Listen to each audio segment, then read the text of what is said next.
Why don't you face to the camera? Oh, gosh. What?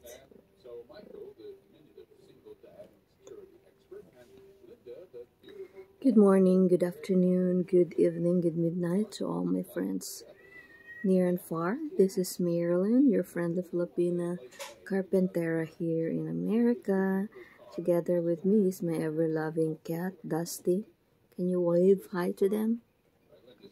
Wave ka sa mga friends natin sa Philippines. Huh? Like, hi, kumusta po kayo? Hi, how are you? Okay.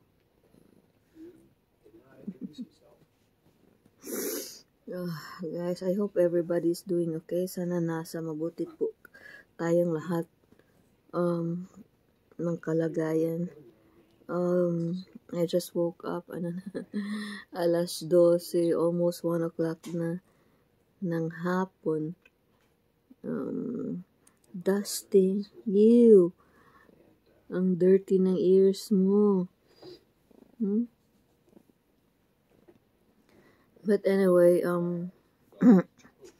guys, bumalik na naman yung taba ko. But I guess, kasi sa orientation ng camera ko, napalusot pa. But anyway, guys, we are doing okay. I'm just gagawa ako ng video na ito kasi I want to make corrections sa sinabi ko kahapon. Kahapon nung teka lang, yung TV ay medyo hey! Shh! TV ay napaka mataas yung volume, tapos ito na pong isang inutil na pusa ko ay sinisira yung furniture naman. Hey! Sam! Psst! Ginawa niyang scratching post yung shoe rack. Buti na lang napaka-sturdy kaya hindi pa naman siya nasira. But anyway, yesterday we were so fogged. Parang nasa alupaap. Para kaming nasa alupaap or like we felt like we were floating kasi wala masyadong tulog for the past days. Tapos yan, and emotionally hindi kami masyadong okay. But so far today, okay na kami. This guy too. Yeah, I'm actually taking video. They're out now. Thank you. That's my husband, Corey. So, may gusto lang akong klaruhin, guys, sa sinabi ko kahapon. Parang nag-cringe ako ng sinabi ko na malaki ang nawala sa amin. Yes, malaki because walang katumbas na pera yung buhay ng mga pusa namin na ganito. Like,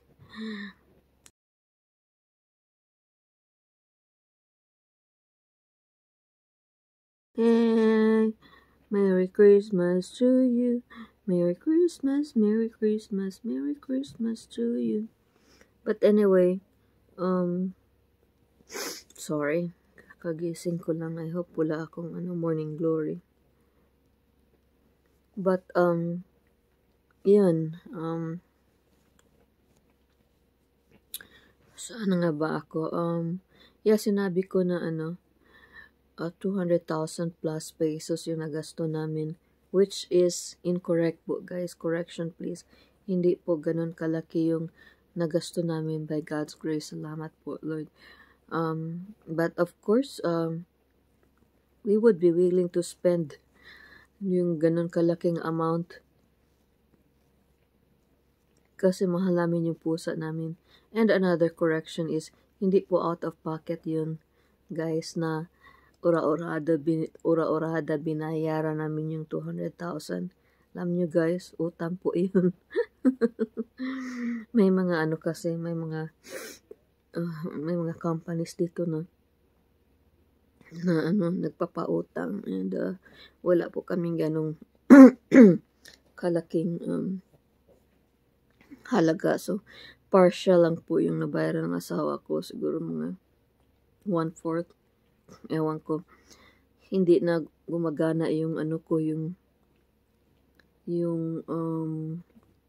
brain ko around that time. But kasi when it comes to finances, yung asawa ko yung handle, kasi wala talaga akong kalam-alam ng mga pera, managing of money. Ang alam ko lang magasta. Toink.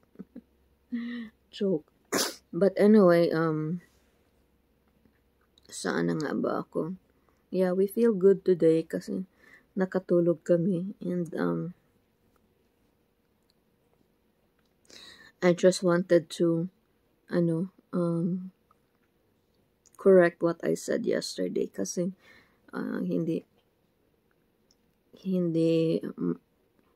tama po yung nasabi ko, and I have to correct kasi if hindi ko kino-correct, then it would turn out to be a lie, diba? So, hindi po 200,000 yung nagasto namin. Actually, ganun ang yung kay Berda, or teka lang.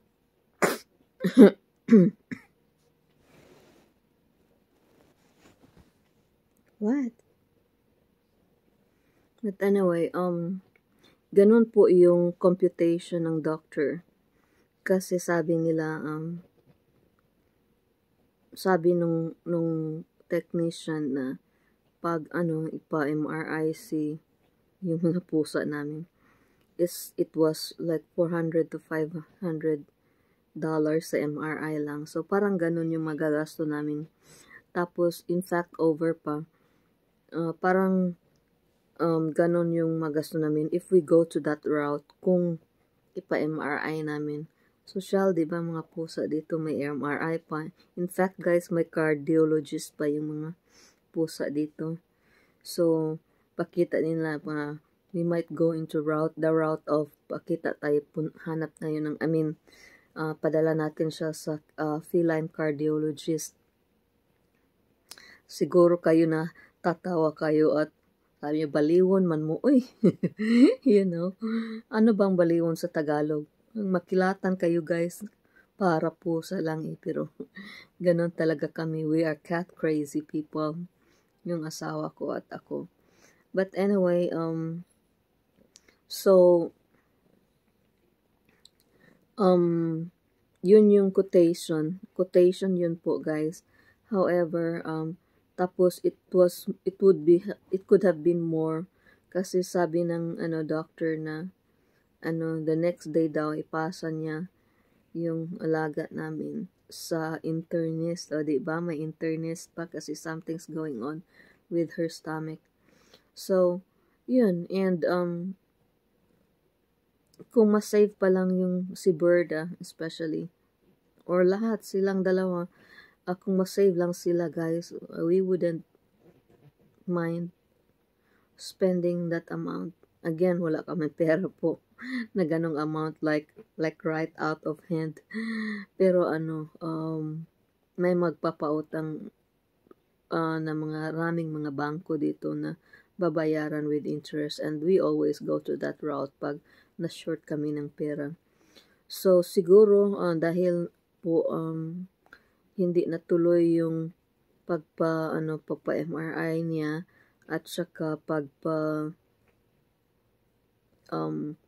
punta sa mga internal medicine, veterinary medicine ng mga doctors, na-refundan po kami.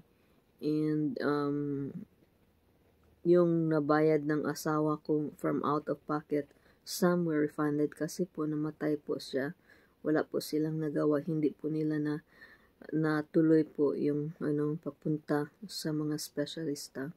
So yun, I just want to clarify that, and that I hope na wala nang pusang magkakasakit, otherwise sabi pa ng asawa ko, I'm gonna lose my mind. Ganon kami kabaliw, guys, when it comes to our pets.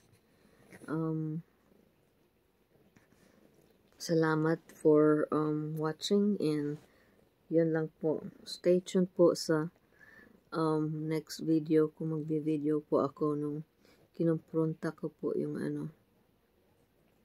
yung magnanakaw. Hinakaw nila yun sa madaling araw, at bakit nalaman ko na siya, you will find out. So stay tuned. Salamat po sa panonood. God bless us all. Bye-bye. Dusty, can you wave goodbye? Hey, say bye-bye. Bye-bye. Bye-bye.